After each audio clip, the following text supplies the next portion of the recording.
Karpoi kata karpoi. Arlut tuh. Aku is.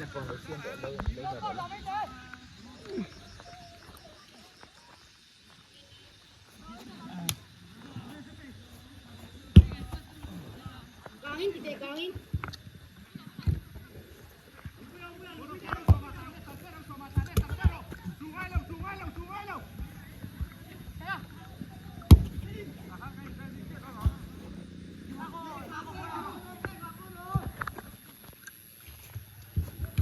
Thảo xin tầm lực tọc.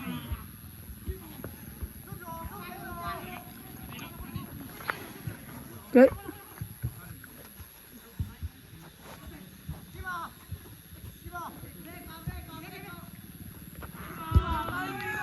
Giờ không là hậu lắm rồi.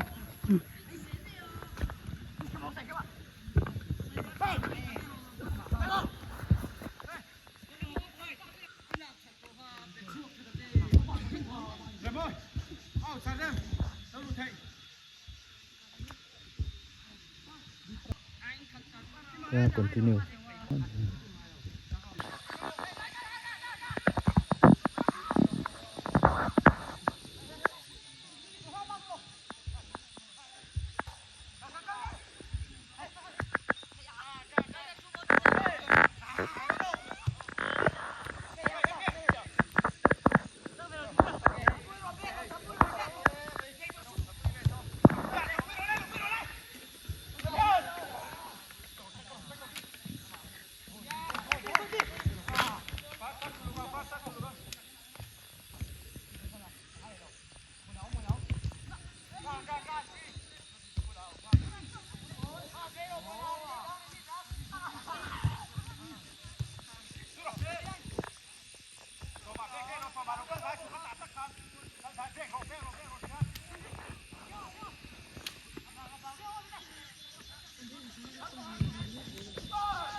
focus mo hay tiyan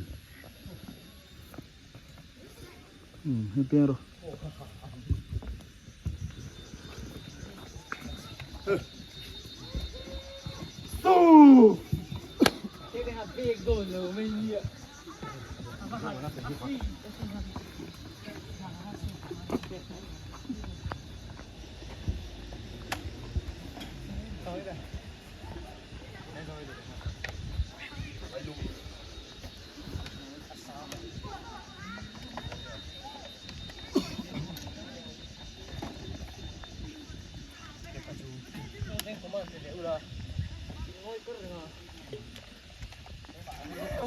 cái bà đến lúc bây giờ rất là sâu vẫn chưa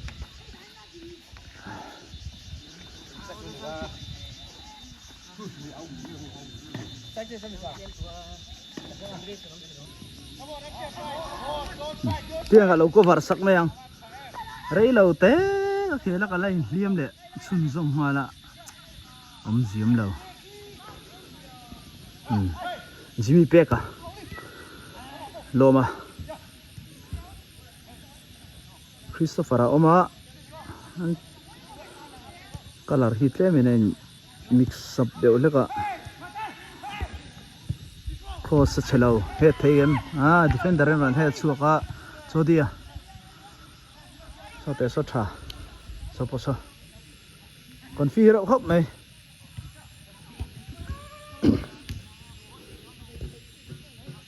tiến đến final lăng khel về thấy nàng lệ nó tuk lệ gì ngay đó nè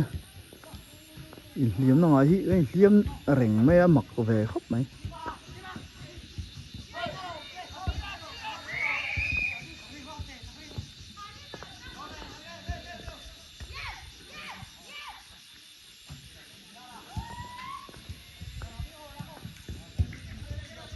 Jimmy Pekka thằng Puya thằng set Pekka center Pekka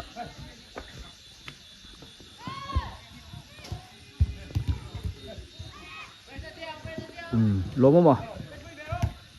thì sual na intercept mara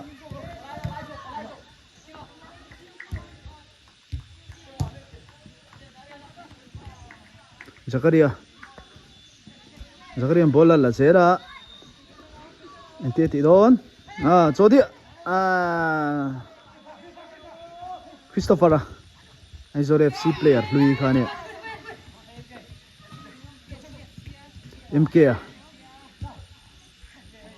MK ball la zela release thengem chelo cross ball noi thengem thelo out tat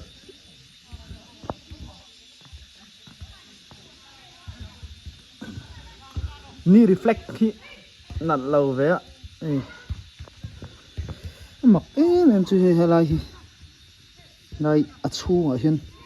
nó lạc lộ thấp này ạ lọc lâu khóc mấy có vẻ khéo về here lâu thịt cũng hả giá tiền này thua trốn thay import chốt này na rei to khop mấy đâm lấy thế nào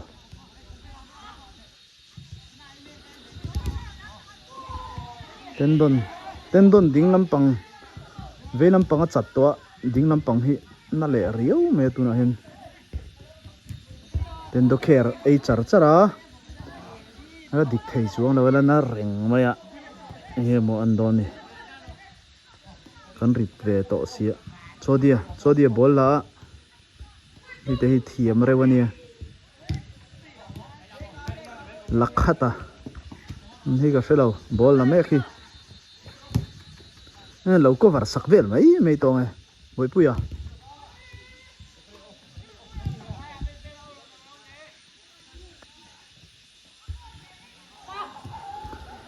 MSSC Academy nấu bằng thế hi anh zia khắp mày MUALLUNGTHU vulana pepeya ase ana khetani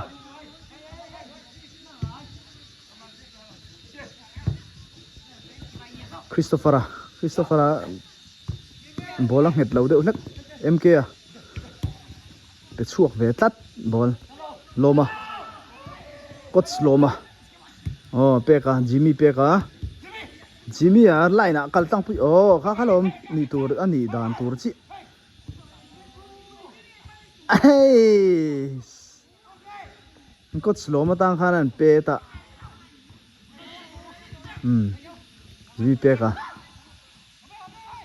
Jimmy peka hi ram hlun no ta tuna hian first division a sign zo chi ani sign mek sign zo chi han tira season thara hian first division tournament an buat sai huna ai zol lama mo this first division player ani chu Jimmy peka MUALLUNGTHU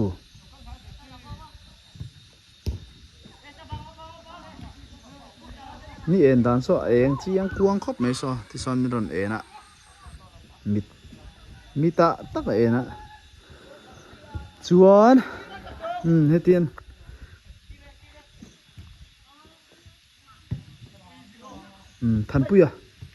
than puya bolang het lo train voi khata first sa thalo MK tlan ve thei khop mai Jimmy à sang liền à DLED zo chi ani so diploma in elementary education dai ta khan mo DLED kan ti kha ron exam zo chi final zo chi a result ero chela chuak chi la ba sang liền of MUALLUNGTHU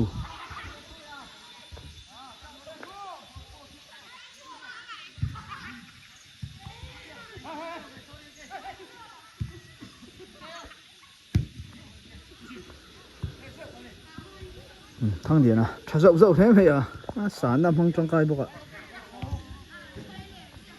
Jimmy peka anh tiết thì đón say đảo mà good ta vẫn hơi giao chỉ em chả khóc mày em kia lật lăng đón nghe cross lắm mày ạ decision making gần say kha ti phụ lâu đậu chỉ này nè cross mày mà sẽ khơi anh cái pek đón khơi hun anh lâu tí kha anh ấy tổ lâu chỉ na chứ lắm choice of fast decision making ngày tuần nó chắc lâu quick thinking kan ti khamo ngày tuần nó chắc pass tur khoi jok nge tha khoi nge lau jok 18 year box a hian khoi jok nge lau ti te kha chu thiami la tha thin khop mai player ni chun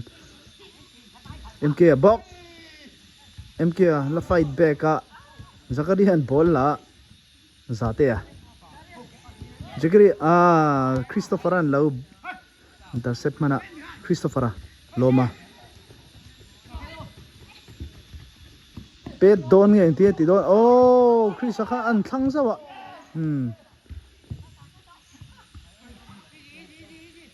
vula cho dia sai me hay te hi MUALLUNGTHU Academy no pang ani MSSC MUALLUNGTHU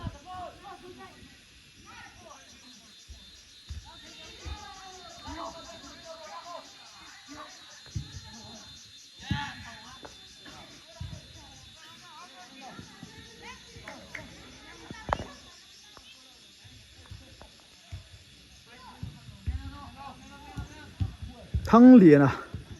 goalkeeper ani so oh Christopher loma khoi endon ala kalpui zel forward pakat lo hol zeu seven dikte pasin lo kaw zeu khan wall pass turin lom zeu se chu ball kha kal lak lo to sia uyom khop mai van lai vangai om thin va ranti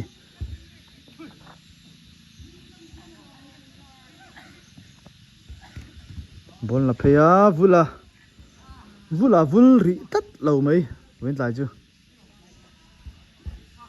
so lai ni son nal khop mai chuan hung lam pang hi kan en lok ang ho ki ho hian field ta tangin kan an hoi tha pavilion atangin hockey ground nuam lutuk mai MSSC MUALLUNGTHU hockey ground alo ma khu lai khon mi spari rin pari miss pari oma no pang ho hi training pui tlau zel ni mani apo pickle an ron zuara pickle an siama mau tuai hun lai nia mau tuai le ro tuai hun lai nia chu kon puya tournament khenan du sia chumi sum tuak na tan chuan no pangin ro tuai an khora chuan ro tuai mau tuai ni chu mau tuai an khora chu pickle an ron siam boka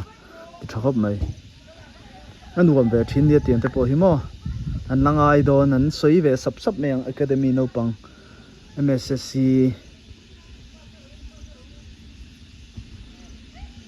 empowering Mizoram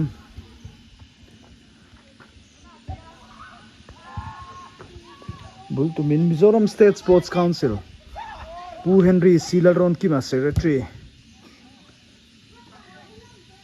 President hi Pulang Hing Lawa Mar ania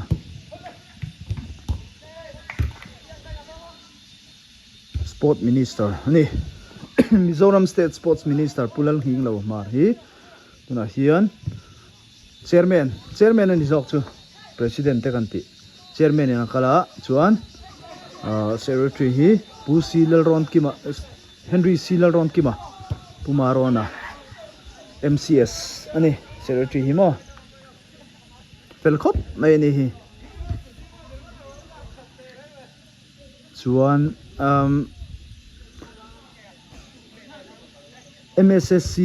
Mizoram State Sports Council nuai hian center pali aizola hian aizola ani chu aizol tila o dik berang chu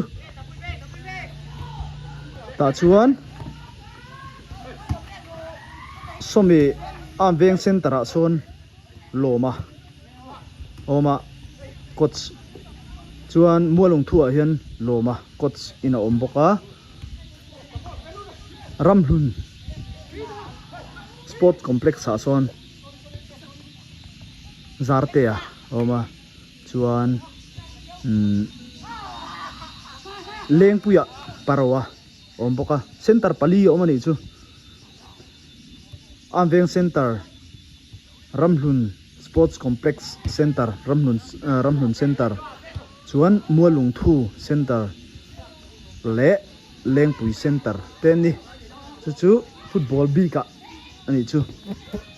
an coach te khan biak po thei renga nei chia zirdu anom pe chuanin quota reng nei chia no pang ho khamo nei chia no pang ati ho bi ta kha chuanin center a hena kal reng thei ni ni pai chu limit tawma awan tok em tuna goal dan ha chuan hey helai ground hi then zolte kon puite MUALLUNGTHU te hi ground nei tha nia hey en hian an alani o phaya in muang kha ni mai vairama Chandigarh te Odisha hutia te khuan an nei thachin khop maya ground hi artificial turf ania a bit thakop mai khu ompo nuam hey an ra vel thim ponduam khu miss pari ania soi kan soi nu no pang hian an ngai na thakop mai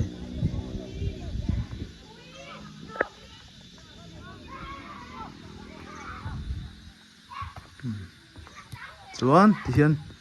eu vulan golan atema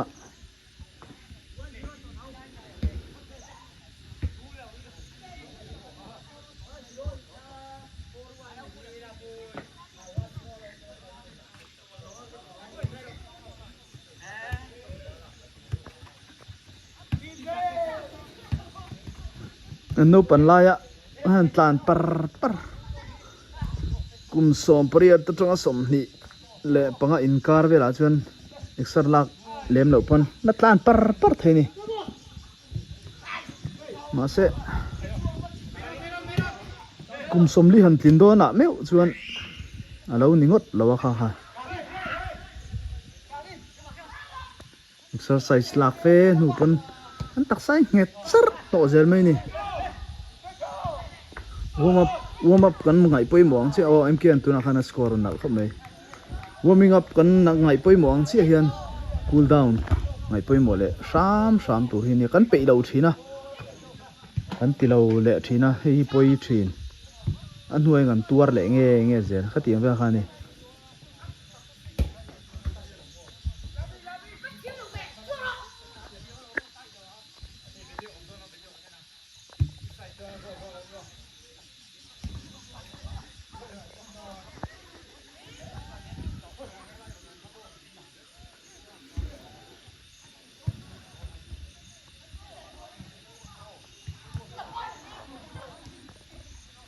hian mi in khel hi lo enina no pangjok te in khel hi an ti dik lo lai te correction lo siami da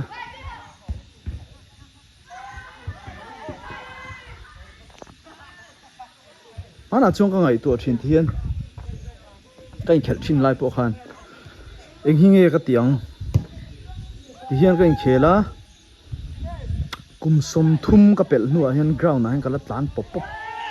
theyang em ti hi ka in zo thina ka thei lo tunai na chiang kan experience to mo chuwang chuan tun lai no pang in khel te hian in khel mai ba ka hian le kha zir hi kan ngai poi mo hi angai tak zet zeta eng na nge ka thong eng hian nge ei ka zonang epo footballer ni ka tum atira chuan college thleng khan college kan kalai thleng khan footballer University ka kalanga class 12 ka pa chuan University ka kalanga Mizoram University ayo in chu kan champion anga na ka neyang mo tiang kha karil ru chuan om phaya chuan an thei University kal an mani University ayo kal States University ayo kal te chu nan pe mai ase Mizoram chuan thei lo kha thila kha record a that chuan tiang kha kal satli ani lovin mo ase Mizoram University ayo kalpo engma sarkari ngai to chuang lo ei Mizoram team a voi engma zat an lo zin chuak ve to that lai wang lai coach ten thei to ban chua min la ni mai a kan ti tur po nia amara chu anu le zel hi hey guide tun tha nei lo chuan chu thila chu apoi thei ta ni in khel mol to phiom ve a in khelanga chu tiang kha tiang chuan chumi chu ka khelang tingot kha thei to lo tun lai kho vela chuan zirna ne na kal kop zerangai to academic line ne na kal kop zerangai to chu an ti nge turani ei tuna no pangte ho po hi zilai no pang an ni ta chu thatna em chu school an kal zo nuwa taya assignment ti man ri lawang ma se zana assignment ti ngai chu thira chu in khel mi pon zana ain khel ang chi akhan ain khel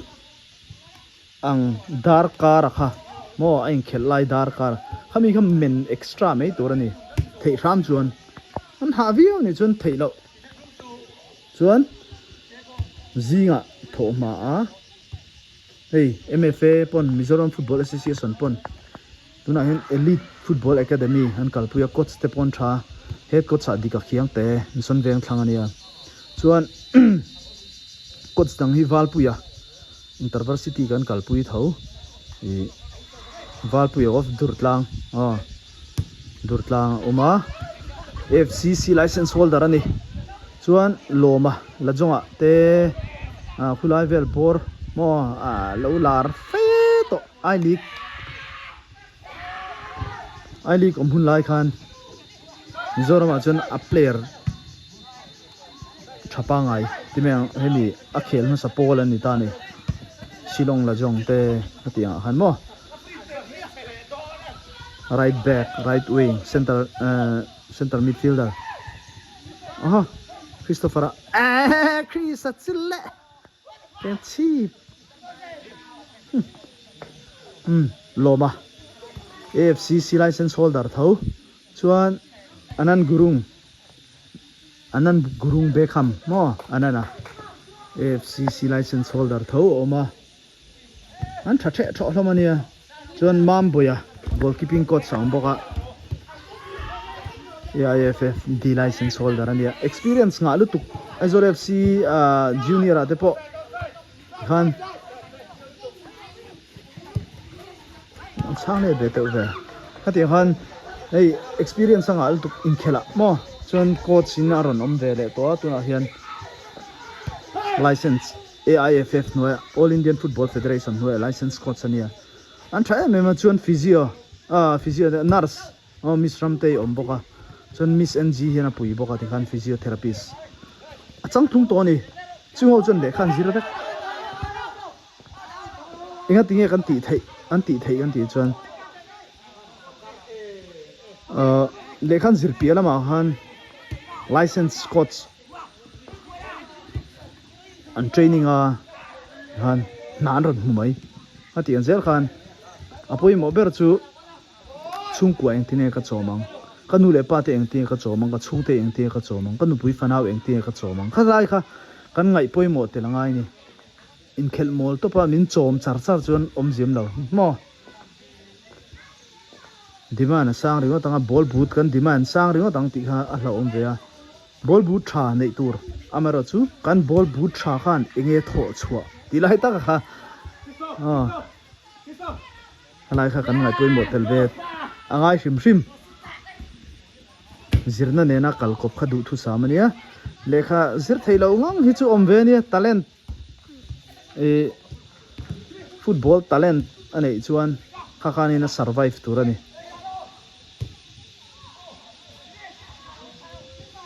Christopher set back mai ro a first to chalo tu na hojan goal chu goal thawa te ka Jimmy pe ka first division player kan ti kha kha tunaina sign chia ram hlun nota inge andon kan felo lai chuan MUALLUNGTHU a chuanin promising player emerging player kala zel tura mason zel tura player tha khani ta ni ei coach lo mai fak om khop maya tia hian achan chunga tinga kan ti chuanin mi pe lo la ya coaching pengar ngar ti phur reng pe yang chi khani ve ya yang a harania mi no pang mi fa te phur tuk lo han ti phur chop ngai te hatian te khan om ve ya football tui ngai reng lo ron kala football an khel ve chak na thin lung lo tu te kha hatian te kha poi mo thine me mani ti kha kan soitel dua loma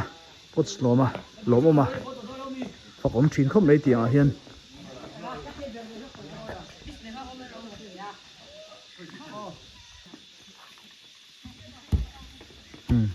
hei poi ban tliak chuin rong kal thram ani ban ru tliak ani amara chu football hi ngai na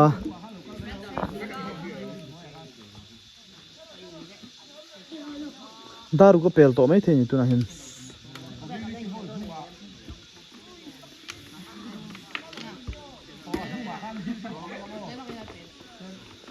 zate of MUALLUNGTHU Zakaria kan ti kha nikum lama Mizoram sub junior team a khan goal te polo score zak khamo ute khu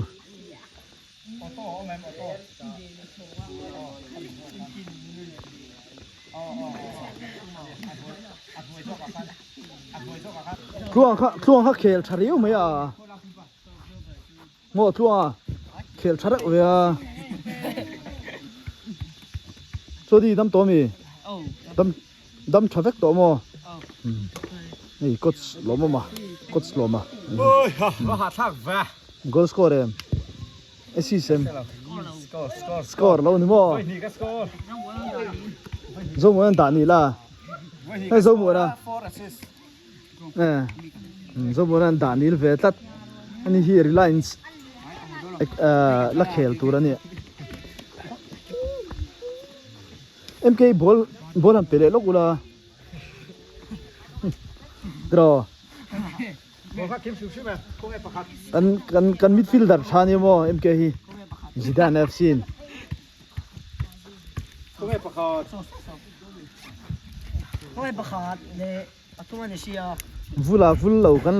lo ti zo che ven tai chu ma se goal assist nge score ve zo em kha Offside assist. kaya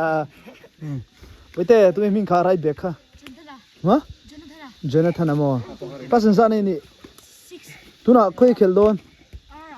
ar in khel dun don mo under 14 tu en kol don cheu Nung che be shot for khel dom boga re moi. remoi khoi veng ini mo lung thu mo ani chu 12 fa moi khel don an nu mang ni som hi le pa ni kan mu don cheu ani August ni som hi pa ni Reliance Foundation yang champs no pang li khan khel ran dona RG Stadium an hong dona ro pui takin pathian zar dam te om chuan chodi te ho hi chan nei to mo chodi over to mi ve tat ma ya ani ve tat Jonathan te ho hi boi pui te ho ne hian zomon te ho ne khel ho don ni ara zomon hi ni kuma khan new hofa khela chu hoi khalo la anjo eno ngai kherem eno ke mani homo na mani no pa ho hi ngai lo me Mam, tôi thala lo kang oi. Kom lai ya.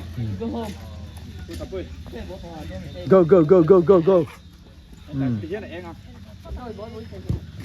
Hello hi athiam lom tu kha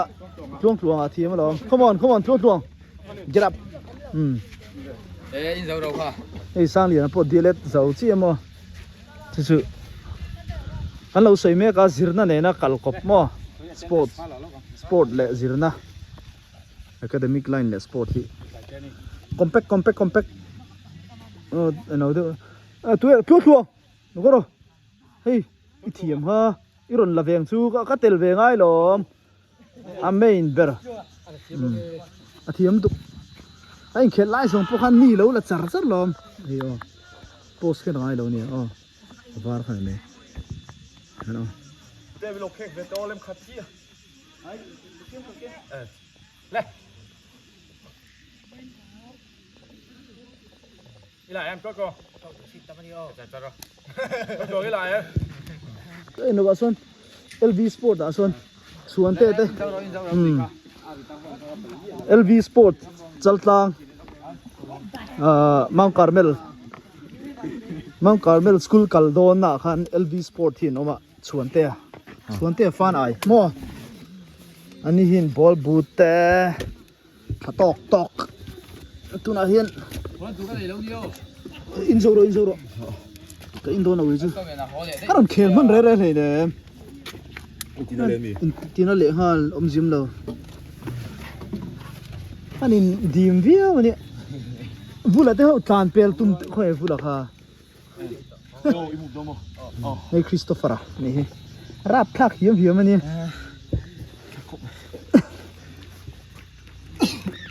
phê về nị kha Chrisa melriat tune no kal thằng pui melriat thomi kelsi mo mà con này cái liềm na ri to nó địch thầy lâu mất sẵn hi mo với khát sprint dạo chuan in pot pha lệ cho ta ground hết chân lúa mà nè môi xia mo thâu xi rồi tắm lại à thì chốt dễ thế nè